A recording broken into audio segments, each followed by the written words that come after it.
Good morning. Goedemorgen. Morning. Lovely to see you all. Thank you so much for coming out this morning. Thank you very much, Ronel and Hendri, for putting this together and for inviting me. I'm very grateful.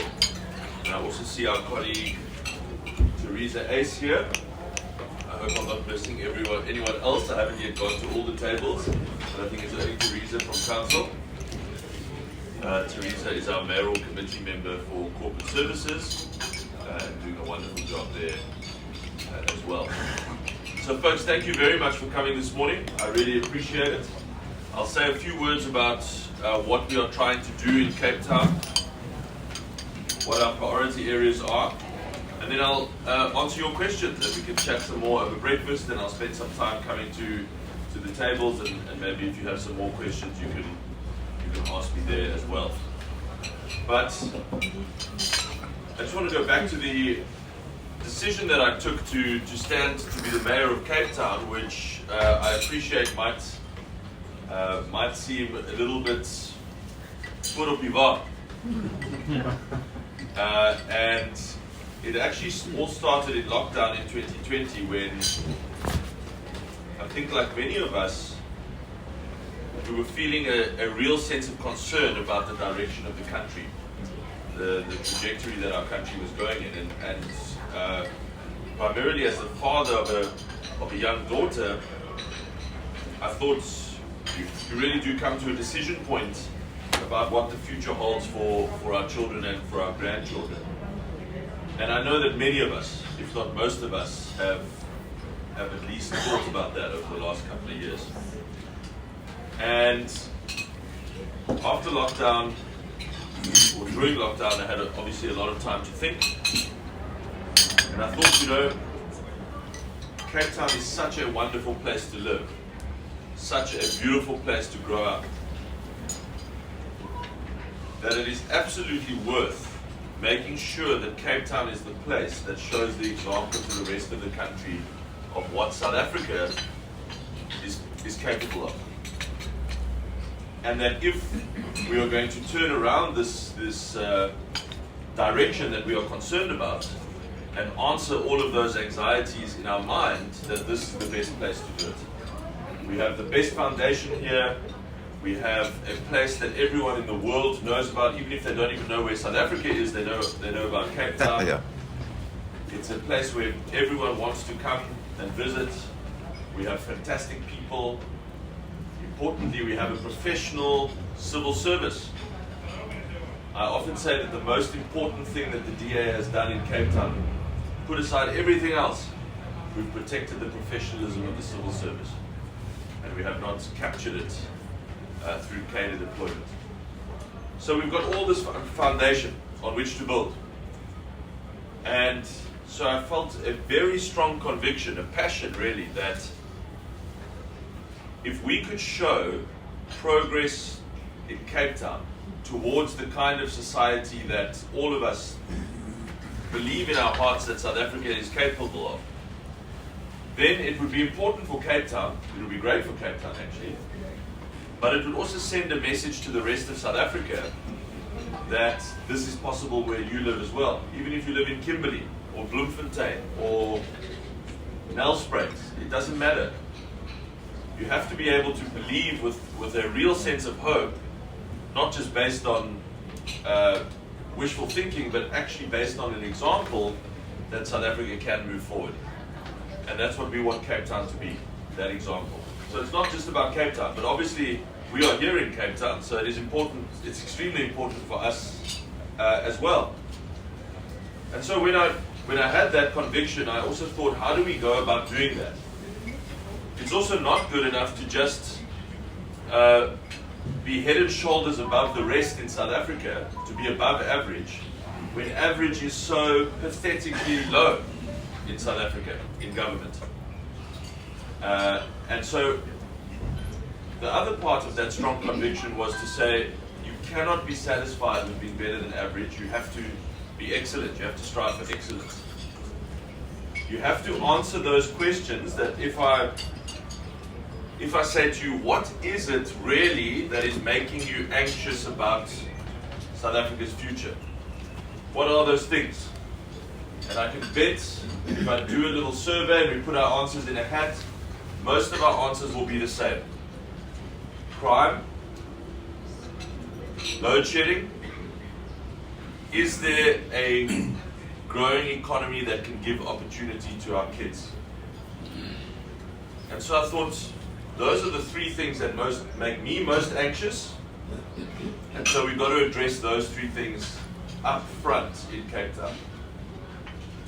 And not be prepared to just be better than average on the basics. And I'll come back to those three in a second. But of course, we also realize that we have to be not just better than average, but excellent on the basics. Do the basics better than anywhere else in South Africa. And so what we did is we went to the public in November and we said, these are our simple list of priorities, simple to understand and remember, but very complex to achieve. We want to invest much more in getting the basics right in Cape Town. Infrastructure, roads, water and sewerage, trash collection, those things which we understand are the building blocks of every local government in South Africa. Well, they should be, but far too often they don't work. And we, even in Cape Town, in some places, those basics are under massive pressure because of the growth of our city. 1 in 4 people buying a property in Cape Town now are from outside of Cape Town. People are streaming here. We know that in the next 10 years, 1 million South Africans are going to move to Cape Town. And in the next 25 years, we will be a city of 10 million people. So we've got to constantly be running in the infrastructure investment space just to keep up. Just to keep up. So the first thing was we've got to do better there. And then we've got to go beyond that to make sure that you feel safer and more secure in your community. Not simply by throwing up our hands and saying, well, this is SAPS's job, there's nothing we can do about it, but actually by stepping into that space and saying, even though it is SAPS's job, we are going to do something about it anyway, because we cannot continue to watch this level of unsafety. And so, working with the provincial government, we've started a project called LEAP, which I'm sure many of you have heard about. But we've put 1,000 officers, new law enforcement officers, paid for by ourselves, ultimately by the rates and taxes of our residents. 1,000 law enforcement officers into the most unsafe, the 10 worst crime spots in the city.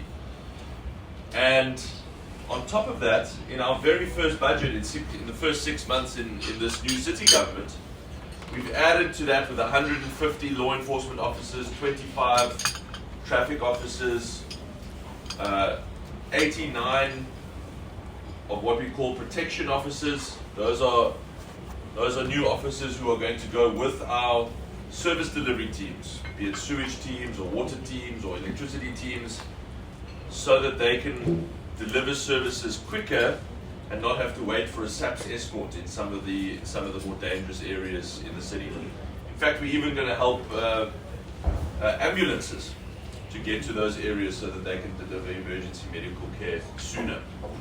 So we are making huge investments. On top of that, some really exciting investments in the crime-fighting technology space. Because I'm not a professional crime fighter. I've never been a police officer or even a neighborhood watch member.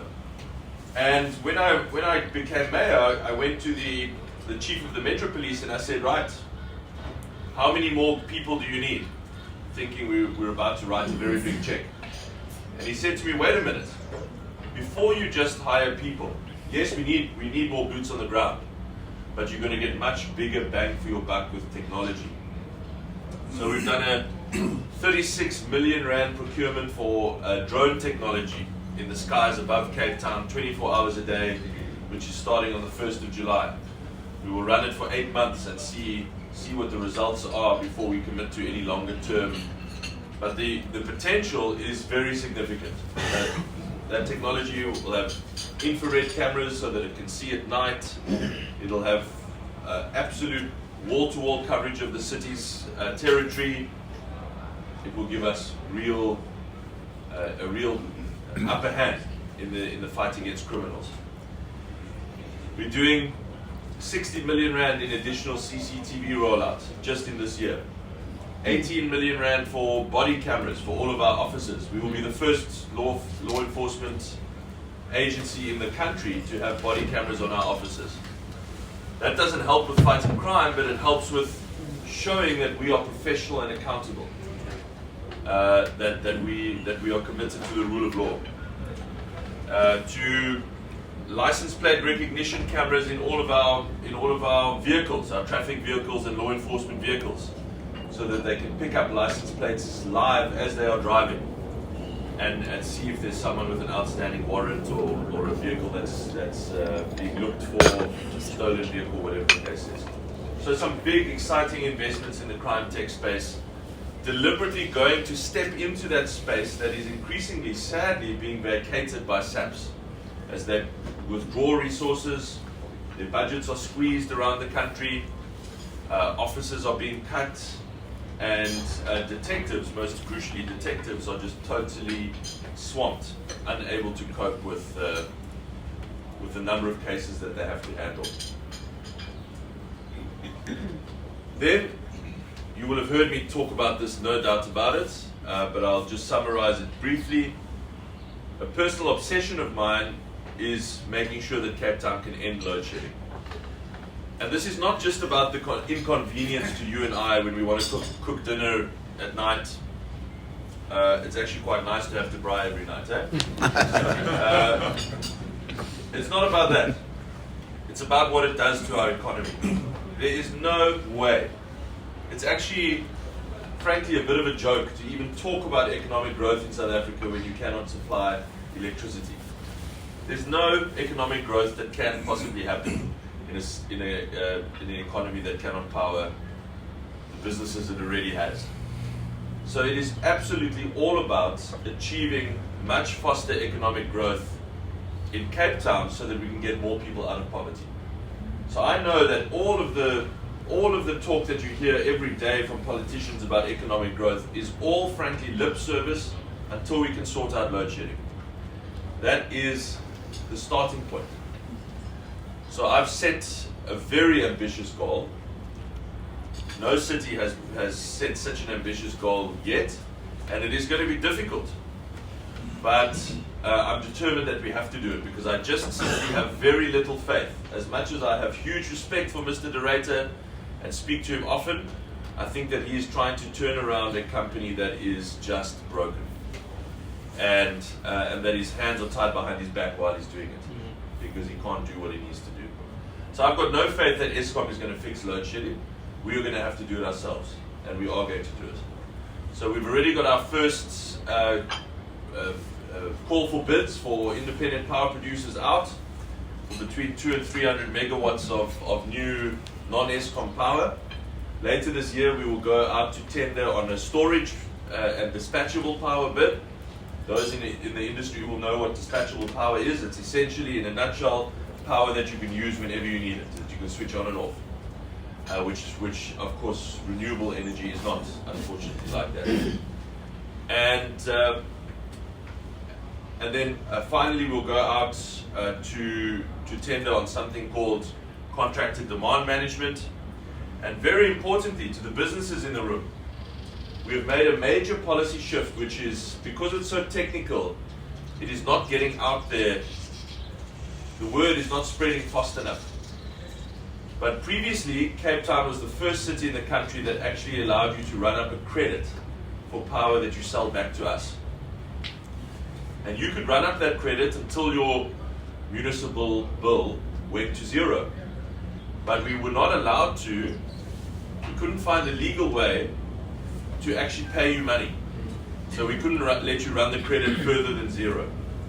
We now believe that we have found a legal way to actually send you an EFT to pay you for the power that you sell to us, so that you can actually run up a real credit, an actual credit, and we can send you cash at the end of the month or the end of the year, however you want to be paid. And we've published those tariffs. We've published a 25 cents per unit additional incentive tariff that we will pay you for the next 3 years. So please get the word out there. If you own a business with a massive roof, there is no reason why you should let that roof be a dead asset. Earn some money from your roof, put solar panels on it, sell us the power that we are looking for, and we will pay you for it. And that is going way beyond what any other municipality in the country is doing. And we hope that as the word starts to spread, that we get every major warehouse, distribution center, even the shopping centers should be using their roof space to sell to the city. So we really hope that word spreads. So we're going to push hard to end load shedding. You've seen what I've been saying about the trains. If you had asked me 6 months ago, will you take over the trains in Cape Town, I said we must try to do it, but it's unlikely that they'll let us do it. But in the back of my mind, I thought to myself, and I've said this before, just like with SAA, eventually, even the most hardened ideologues who are passionate about state ownership, as most leaders in the ANC are, you have to eventually realize what a complete and total failure that policy has been in South Africa. There is not a single company owned by the state that is working, not one. And in fact, not just not working, but actually rapidly disintegrating. So you have to, at some point, face reality. And so you see that slowly happening with SAA. You see that even slowly happening with the Durban Harbour, by the way. Very exciting. Very exciting. And I hope that comes to Cape Town Harbour soon. So we've had a major policy shift in the last 6 months where the state has actually realized that in future it should not, cannot, and will not run the trains. And so they've agreed to our calls to devolve the train system to the Cape Metro. That's going to be a long process because there's billions of rands worth of infrastructure that has to be assessed for its value, its condition. Got to work out how to transfer staff. Got to work out how to do the licensing and private concession regime. Because I've made it clear up front, we can take it over, but we're immediately going out to market. I don't want to run trains. There's not a city in the world that can successfully run trains, actually. I want to put it out to market. We must manage the system, but not run the train system. And so there's a long process, but we are going to do that as well. In the years ahead, there will be a functioning train system in the city because the city runs it and puts it out to the market to manage. So you can see how we're slowly starting to tick off those things that make you anxious about the future of the country. And finally, I'll just wrap it all up by saying all of these things have a practical benefit in and of themselves. They have better public transport, less load shedding, safer communities, better basic services like sewage and water. But all of them together also actually achieve our fundamental purpose. And what is our fundamental purpose? It's getting our economy growing so that people can get into work. Because the biggest anxiety that we all have to acknowledge is that South Africa is not sustainable when 75%, just think about what that number means, 75% of young people cannot find a job. 45% expanded unemployment for all workers. So if we do not address that thing, then we can carry on building a little island of excellence for ourselves here in Cape Town, but it isn't sustainable. We have to address that thing. So everything that we do is premised on how do we get this economy growing faster to get people out of poverty and into work. And if we do those things that I've spoken about this morning, we will grow this economy much faster than the rest of South Africa. And we will get more people into work and out of poverty. And that means our city will be sustainable, our society will feel a sense of hope and optimism that actually what we see happening in the rest of the country is not going to happen here. We are going to do something about it. And finally, I'd say my last word, we are going to do something about it together. This is not just a project of the city government, it's not a project of the DA. We understand that everything that makes this city awesome is actually because we have strong partnerships with citizens. And I know that this is something that can be often repeated and it can lose its meaning. But I really want to underscore this from the bottom of my heart. Even if you just pay for your rates and services, we use that to deliver services to the poor, to make these investments that we're making in energy. But actually there are so many people that do way more than just that. They volunteer. They give up their hours to go and patrol in the middle of the night for the neighborhood watch. They join their ratepayers. They set up voluntary associations, friends of the library groups. They go and help us look after our libraries. Friends of the parks. They go and help us clean up our parks. They pick up litter. I can't tell you how much that means to us, because it shows that this is not just passive citizens saying, you're the government, you sort it out. It's a recognition by Cape Townians that we are in this together, we can only make this work together, and that you are prepared to roll up your sleeves and do something with us. And I really want to thank you for that. I really, really want to thank you for that. I'm sure many of us have spent time in America. One of the insights I saw spending time in America, which is, I think, one of the reasons, there are many reasons why that society is so successful, but one of the reasons is every single hospital, school, creche, university, you name it, has got thousands of citizens rolling up their sleeves and helping in the community to make those things great and successful.